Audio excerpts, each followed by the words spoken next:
Is Clair Obscur Expedition 33 really an indie game?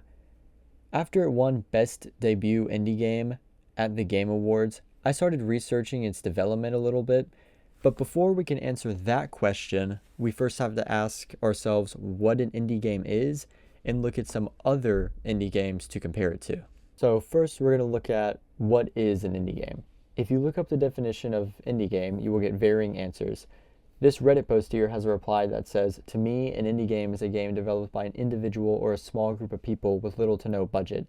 And if you ask me, if you have $1 million+ invested into a game and other resources that not just anyone could get, then that bumps you into a new bracket. And I see a lot of people with this same viewpoint, and in my eyes, it makes the most sense. But other people, like this person, define it as just being independent from external control and ownership and not AAA. And they clarify how Valve is an independent company, but their games are AAA. So now we are presented with two different but similar viewpoints. And before we continue with that, let's go ahead and clarify what a AAA game is. So on Wikipedia, they just say a AAA game is used to classify games produced or distributed by a mid-sized or major publisher, which typically have higher development and marketing budgets than other tiers of games. And so to sum it all up, a AAA game just has a lot more resources compared to an indie game. But if we keep reading just a little bit, we can see right here where it says crowdfunding allowed smaller studios to achieve production values approaching those of traditional AAA teams, further blurring categorical distinctions. So there isn't really a fine line between indie games and AAA games, and it doesn't define what those production values are that make a AAA game a AAA game. So now let's look at the Wikipedia page for indie games. So the Wikipedia page says that an indie game is a video game created by individuals or smaller development teams and typically without the financial and typical support of a large game publisher. So with that information, we can reasonably come to the conclusion that an indie game is made up of a smaller amount of people with a substantially smaller budget. Now, let's look at some of the most successful indie games of all time, how many people it took to make them, and their budget. First, let's look at Minecraft. Minecraft was made by Notch with a budget of around $250,000 over the span of 3 years, from 2009 to 2011. And now this is a lot of money to me personally, but from what I could see, this is lower in terms of development cost. Next, we have Stardew Valley. Stardew Valley was made by a single developer, which is Concerned Ape, over the course of 4.5 years. And I couldn't find a specific number, but from what I could find, the cost to develop Stardew Valley was around $750,000 to $1 million, with the developer even using some living expense money to fund development at times. And this is the most expensive game to develop on this list.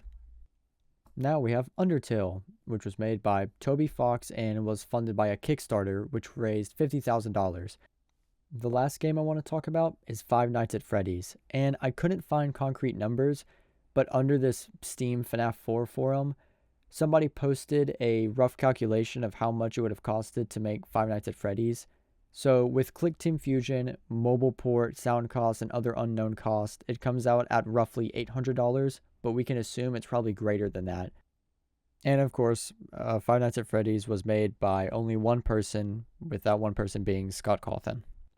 Now, some of you might be asking, why are we comparing team sizes and development costs between these indie games whenever it should be obvious that indie games are made on a relatively small budget and a small development team compared to those of AAA games? That's because I want to talk about Clair Obscur Expedition 33 and how I don't believe it should be considered an indie game. This year at the Game Awards, Clair Obscur Expedition 33 won a whopping 9 awards while being nominated for 12. One of these awards that Clair Obscur won was Best Debut Indie Game, and this is what inspired me to make this video. Now before I continue, let me say that I have yet to play Expedition 33. This video is not intended to throw shade at Expedition 33 in any way. With that being said, myself, along with others, believe that Expedition 33 should not have won Best Debut Indie Game.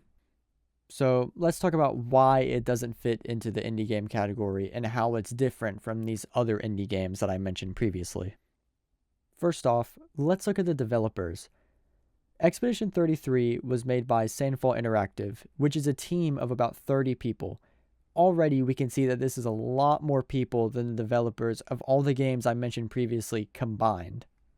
So now, let's move on to the cost of Expedition 33. As of December 18th, 2025, no official number has been released, but Sandfall did release a statement that the development cost was less than $10 million, so we can reasonably assume it was at least $5 million.